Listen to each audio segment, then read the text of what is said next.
Oi, ministro, boa tarde, tudo bom? Mariana Muniz, do Globo. A Mariana. Ministro, enfim, o senhor falou muito bem sobre o combate à desinformação e as eleições estão se aproximando. Ministro, enfim, tem um debate agora sobre o Telegram, né? Que nós temos falado bastante. Eu queria saber, ministro, o que o senhor acha, qual que é o caminho que deve ser adotado para que essas plataformas que não têm representação aqui no Brasil não participem das eleições, enfim, para que elas não sejam um espaço de propagação das fake news mesmo, né? Tem alguma coisa alguma novidade em relação ao tratamento do Telegram que o senhor poderia compartilhar com a gente? Não, eu acho que há, em relação a essa matéria, dois caminhos, Mariana. O primeiro é a aprovação do dispositivo que já se encontra na Câmara dos Deputados, já aprovado no Senado, específico que exige representação legal no Brasil para que uma plataforma tecnológica possa funcionar aqui. Se isso for aprovado, é apenas o papel do Poder Judiciário aplicar a lei em vigor. Se não for aprovado, vai ser uma situação em que não há uma lei específica. E aí é muito possível que o Judiciário seja provocado, ou o Tribunal Superior Eleitoral, ou o Supremo, ou que, eventualmente, no âmbito de alguma ação já existente no Supremo, essa matéria venha a ser enfrentada. O Judiciário, como regra, não age de ofício. Portanto, eu não posso criar uma norma. Mas, se surgir um caso concreto e não houver norma, o papel do Judiciário é aplicá-la. Mas o senhor teve alguma sinalização do Congresso nos últimos dias a respeito desse debate? Eu ouvi uma declaração recente, eu li uma declaração recente do presidente da Câmara, de que esse tema ia voltar a andar. Ele até disse que não deveria ser contra o Telegram, no que ele tem toda a razão. Nenhuma lei deve ser contra ninguém, a lei tem que ser uma norma geral e abstrata contra todos em igual situação. Mas a mim me parece totalmente fora do razoável você ter como ator relevante no processo eleitoral brasileiro uma plataforma totalmente à margem da lei. Então, se ela estiver fazendo campanha no dia das eleições, leve uma pedra. No dia das eleições, vá armado para atirar no adversário. Evidentemente, isso não é liberdade de expressão, isso é crime. E você não pode ter um ator que influencia a realidade brasileira e que não esteja ao alcance das autoridades brasileiras. É simples assim. Não é uma questão de censura. É uma questão de cumprir a lei. Você não pode dar um tiro em alguém dizendo, a minha liberdade de expressão, eu não gostava dele. Sinto muito, a liberdade de expressão tem limite. Perfeito, obrigada, ministro. A Paola Cuenca, acho que eu falei certo, né? Paula. Obrigado. Oi, bom dia, ministro. Bom dia. Eu sou Paola Cuenca, sou da Jovem Pan News. Eu gostaria de questionar o senhor, ministro, porque o senhor conduziu as eleições em 2020, a gente estava num período diferente da pandemia, né? A gente tem a vacina agora, um cenário diferente. E eu sei que o senhor não vai estar à frente ali, de fato, nas eleições de 2022, mas é um trabalho de bastante tempo. Então, quais são os desafios que o senhor imagina que também os seus sucessores vão ter diante dessa questão ainda da pandemia para essas eleições, em organização, logística? E se me permite também, ministro, o presidente Jair Bolsonaro declarou ontem que os ministros já teriam um candidato favorito, por isso, de diversas decisões. E eu gostaria que o senhor comentasse se existe, de fato, um candidato ou não que seria da preferência dos senhores. Obrigada. Quanto ao primeiro item, Paola, eu vou te ser sincero, eu tenho a esperança de que em outubro a situação esteja totalmente sob controle. Eu, para te falar a verdade, eu tenho a esperança que no final de março nós programamos a entrega das medalhas, da medalha Assis Brasil, que é uma condecoração que nós vamos dar para todas as pessoas que nos ajudaram muito, assim, desde da Camila Pitanga ao Drauzio Varela, passando pela Djamila Ribeiro e o Átila Yamarino, quer dizer, pessoas que nos ajudaram em campanhas e tal. Todas nós queremos dar uma medalha, fazer uma homenagem aqui. Nós estamos prevendo isso para o final de março. Eu conversei com o Dr. Davi Wippe, que é um infectologista que nós frequentemente consultamos, e ele acha que é muito possível que no final de março as coisas já estejam sob controle. E, portanto, eu espero que em outubro mais ainda. Agora, se não estiverem, aí eu acho que a Justiça Eleitoral vai coordenar todas as medidas sanitárias necessárias, como nós fizemos em 2020. Quanto ao presidente, é apenas a atitude normal dele de falta de respeito com as instituições e com as pessoas. Perfeito, obrigada. Fernanda Valente.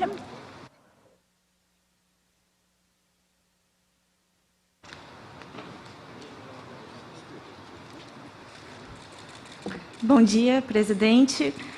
Qual é o seu nome, querido? Fernanda Valente, do jornal O Tempo. Eu gostaria de saber, frente à recente notícia de vazamento dos questionamentos das Forças Armadas, se o tribunal já identificou qual foi a autoria do vazamento e quais as providências que os senhores já mapearam para serem adotadas e como fazer para evitar esse tipo de repetição, como que está sendo o planejamento daqui para frente. Sobre o vazamento, o que eu posso te assegurar é que não veio daqui. Mas nós não estamos apurando nada, inclusive porque era um acordo de cavalheiros, era um acordo informal no âmbito da comissão. Não era um documento classificado por lei ou por algum ato normativo. Quais são as providências futuras? Nós vamos trabalhar com a possibilidade de que haja um vazamento. Só isso. A providência que nós tomamos foi diante do vazamento e para evitar especulações, nós divulgamos o documento. Não tinha nada demais no documento. Eu só relutei em divulgá-lo porque eu gosto de cumprir a minha palavra. E nós combinamos que ficaria reservado. Mas a partir do momento que eu comecei a ler na imprensa as perguntas, os pontos centrais, eu disse, não, em vez de especulação, transparência. E aí divulguei o documento. Tá certo, obrigada. O Rafael Neves.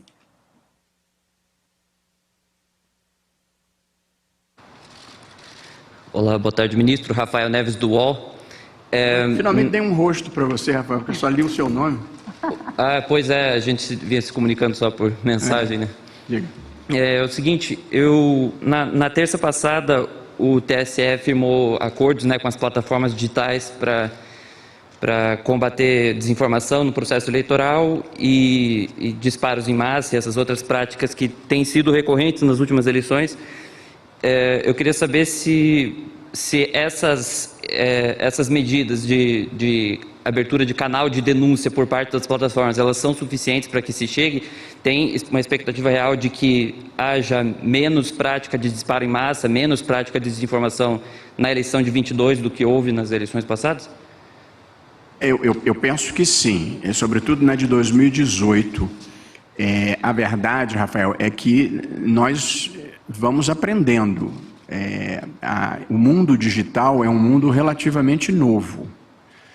E em 2018, apesar de já haver algum grau de consciência, ainda não havia ferramentas, mecanismos, nem conhecimento suficiente para o enfrentamento da circulação de notícias falsas.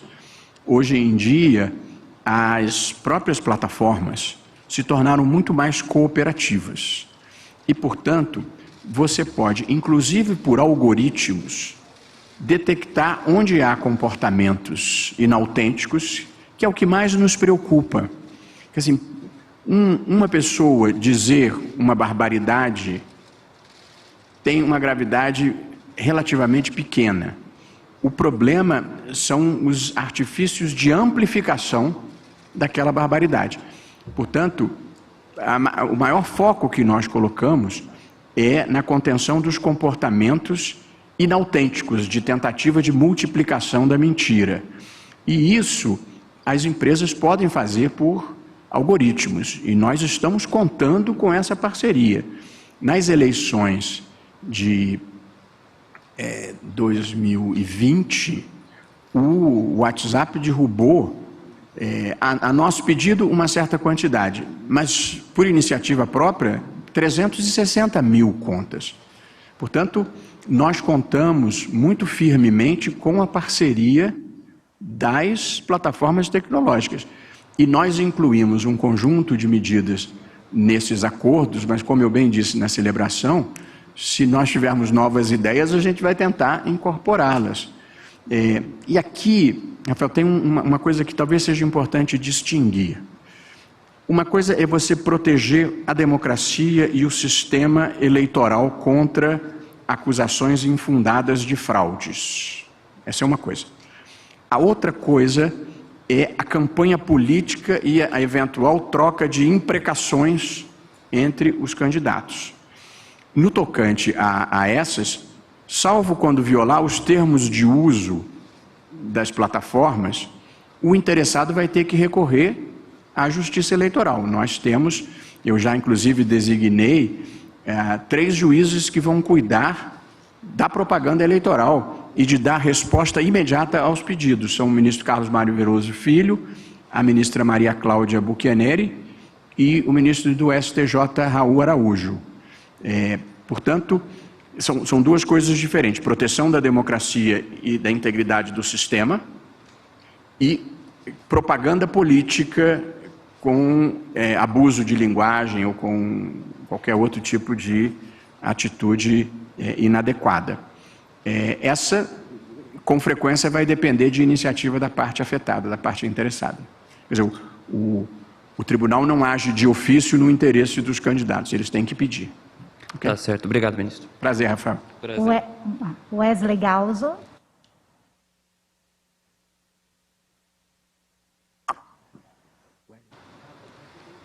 Boa tarde, ministro. Wesley Galzo, do Estadão. Tudo bem? Ministro, esse é um assunto da próxima gestão, mas que teve início agora no final do seu mandato, que é a questão do diretor-geral, o Fernando Azevedo e Silva, que estava escalado, deveria assumir o cargo no próximo dia 22, mas desistiu, e ontem foi veiculado na imprensa de que um dos motivos seria um desconforto dele e de outros entes das Forças Armadas de que o presidente Bolsonaro estaria fazendo uso político das Forças Armadas e dos militares. E eu queria saber, nesse momento, como é que está a interlocução do tribunal com os militares, com o general Braga Neto, por exemplo, e também, já que o ministro Edson Fachin disse ao Estadão que não acredita que os militares vão se aliar a interesses conjunturais caso o presidente não reconheça o resultado das eleições, e se o senhor também confia que será isso, pode atestar que há confiança na relação do TSE com as Forças Armadas.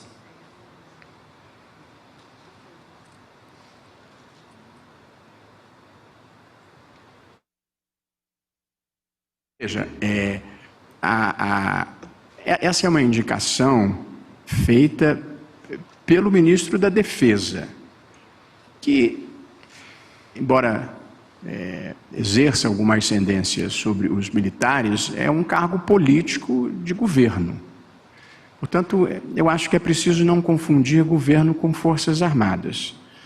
Mas seja como for, as relações do tribunal com as Forças Armadas, eu não vou dizer que não existem, mas são boas. Por exemplo, eu mesmo tive, alguns meses atrás, a convite do comandante do Exército, general Paulo Sérgio Nogueira de Oliveira. No comando do Exército tivemos uma conversa muito agradável de pessoas que pensam o Brasil e trocam ideias. Portanto, é preciso não confundir governo com Forças Armadas. O ministro Braga Neto é um homem do governo, mas as Forças Armadas brasileiras têm limites constitucionais, se tornaram extremamente profissionais. Eu fui professor na Escola de Comando do Estado-Maior do Exército, no Rio, por uma década. Sou professor emérito lá, convivi com essas pessoas, pessoas sérias, pessoas patriotas, pessoas comprometidas com o Brasil, pessoas que têm a compreensão da importância da democracia no mundo.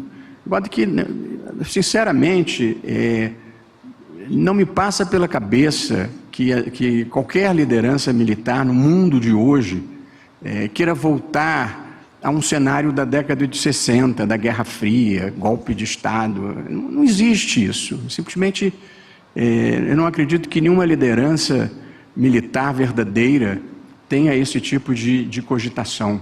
É claro que na história brasileira sempre houve os que foram aos quartéis insuflar, mas acho que eles sabem melhor do que isso para, nessa altura da vida mundial, intervirem em processos políticos.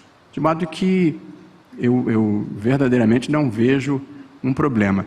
É claro que eu fiquei triste de ver a utilização política da presença de um general na nossa comissão de transparência. E provavelmente ele não tem culpa nenhuma do que aconteceu. Nós montamos uma comissão na expectativa de dar transparência e de ouvir sugestões. Quer dizer, se alguém der uma sugestão importante em matéria de segurança, que seja factível, nós vamos implementar imediatamente. Agora, nós não imaginamos ter alguém aqui para obter informação para nós sermos atacados. Quer dizer, não é para isso que nós montamos a comissão, e eu tenho certeza que o general que integra a comissão também não tem esse propósito. Agora, a política, por vezes, tem alguns descaminhos.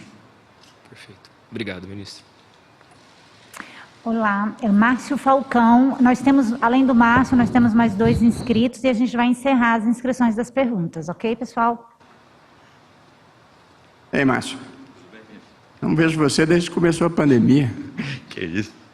Tudo bem? Boa tarde. Ontem o ministro Fachin citou que o TSE já pode estar sob ataque cibernético, né? Queria saber se foi de fato detectado algum ataque, se o senhor teme uma interferência externa nas eleições.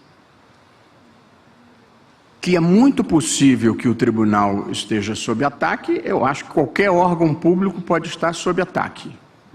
Então, a resposta é sim. Eu não sei se a gente teria uma informação específica de ter detectado porque a gente tem mecanismos de segurança que a gente nem chega aqui.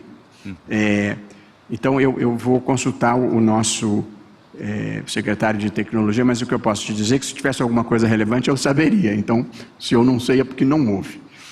Mas que potencialmente eu fui, Márcio, na preparação para montar a segurança cibernética do tribunal, eu fui visitar a entidade representativa do setor mais visado por ataques de hackers, que é o setor bancário. Eu, portanto, fui lá na Febraban e conversei com os técnicos, com a empresa de consultoria e com a empresa que cuida da segurança cibernética do sistema bancário. E eles têm um quadro de televisão, uma tela de televisão, que em tempo real exibe a quantidade de ataques que vem. Eu não vou citar nenhum país, tudo que eu não preciso é de um incidente internacional, mas que vem do mundo oriental, digamos assim, ou da Europa oriental, central, e você vê em tempo real, são milhares de ataques, de pessoas tentando obter senha das pessoas, ou retirar dinheiro, desviar dinheiro. Então, se ataca um sistema bancário em milhares, e se tem pessoas que odeiam o sistema eletrônico brasileiro, eu não duvido que alguém esteja tentando invadir para desmoralizar o sistema. A pior coisa que já aconteceu, o de maior risco, não risco para a eleição, mas risco de chateação, foi no dia da eleição do primeiro turno, chama-se ataque de negação de serviço, quando simultaneamente dezenas de milhares de computadores em todo o mundo tentam simultaneamente entrar no seu sistema e o sistema cai. Isso aconteceu. Juntamente com um vazamento de uma informação cadastral irrelevante sobre o currículo de algum ministro, que foi um hacker que conseguiu entrar no sistema, tudo que ele conseguiu foi dados cadastrais. Mas no dia, embora sem sucesso, tentou-se derrubar o sistema. Eu sou muito convencido de que isso veio aqui de dentro, embora a coordenação veio aqui de dentro, mas a Polícia Federal não chegou lá.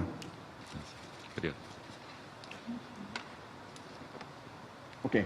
O secretário confirma que não houve nenhum ataque relevante no sentido de ter conseguido ultrapassar as barreiras a ponto de a gente tomar conhecimento, entendeu? Vinícius Leal.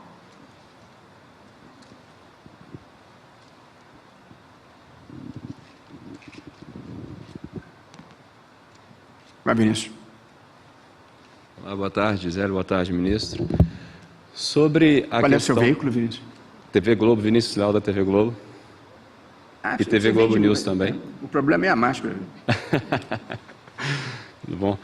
Ministro, sobre o tempo de resposta à questão de desinformação, como o senhor bateu muito nessa tecla nessa sua gestão, essa questão do tempo de resposta, ela vai ser trabalhada de que forma com o alcance das redes sociais?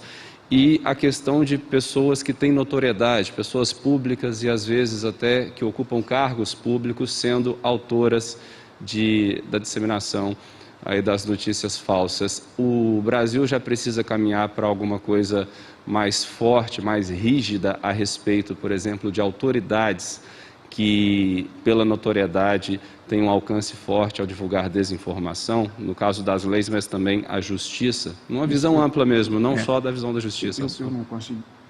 Se importa de tirar a máscara só um minutinho? Eu não consegui ouvir tudo que você falou. Desculpe. E não gosto de deixar de responder, pelo menos o que eu sei. Sim. Primeiro, a questão do tempo de resposta pelo alcance das fake news, por ser, com as redes sociais, por ser muito imediato, questão de segundos e minutos, uma notícia é muito disseminada e sendo falsa, o estrago pode ser feito mesmo que ela seja combatida depois. O tempo de resposta que o senhor enxerga que o Brasil tem preparado aí para essas eleições. E, em segundo, a questão das pessoas públicas, pessoas que têm uma notoriedade maior, que têm um alcance maior pela figura que representam na sociedade brasileira, muitas vezes ocupando cargos públicos também. Se o Brasil precisa caminhar para uma situação de mais rigidez nesse controle de notícias falsas quando são disseminadas por essas pessoas. Ótimo, agora entendi bem. Vinícius, o direito de resposta é dado pela equipe da propaganda eleitoral, que é muito ágil. A gente geralmente age e decide em poucas horas. Portanto, é como tem que ser. Evidentemente, quando é na televisão, que tem um tempo reservado para propaganda eleitoral, ou no rádio, é mais fácil. Mas a originalidade do que você invoca é a possibilidade de você pedir direito de resposta na própria rede social.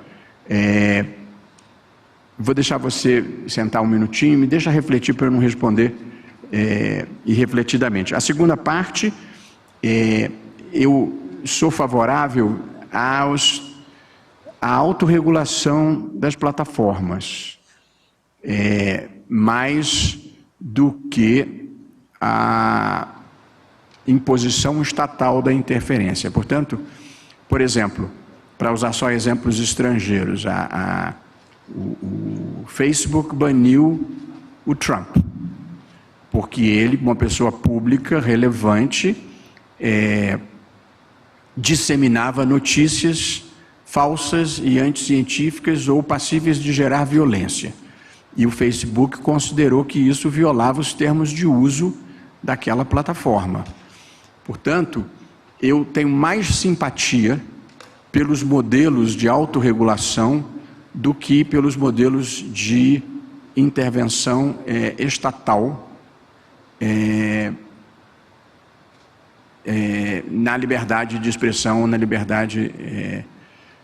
ok? Me chama a Roberta Sandra, por favor, vê se ela pode dar um pulinho aqui para eu conferir uma informação para passar para a resposta dele. Posso tem mais chamar alguém? A próxima, tem a última. Pode, eu volto à sua primeira pergunta, tá? A última inscrita, que é a Jennifer Goulart, espero ter falado o nome certo. Quem é? Boa tarde, ministro. Boa tarde, Jennifer Goulart, revista Cruzoé. Ministro, o TSE respondeu às perguntas feitas pelas Forças Armadas no âmbito da Comissão de Transparência. A tendência é que haja mais questionamentos por parte do Exército a partir das respostas recebidas.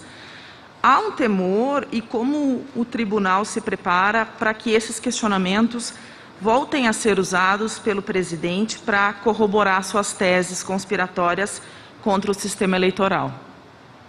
Olha, cada pessoa só pode viver a própria vida. Eu não sei bem o que o presidente vai fazer. O que eu posso dizer é que nós contamos com uma colaboração de boa fé. E a gente presume que vai ser uma colaboração de boa fé. E não um exercício de inteligência para colher informações e nos atacarem. Portanto, eu nunca presumo o pior das pessoas. Eu estou presumindo que as Forças Armadas estão aqui para ajudar a democracia brasileira e não para municiar um presidente que quer atacá-la. Obrigada. Eu falo com ela aqui.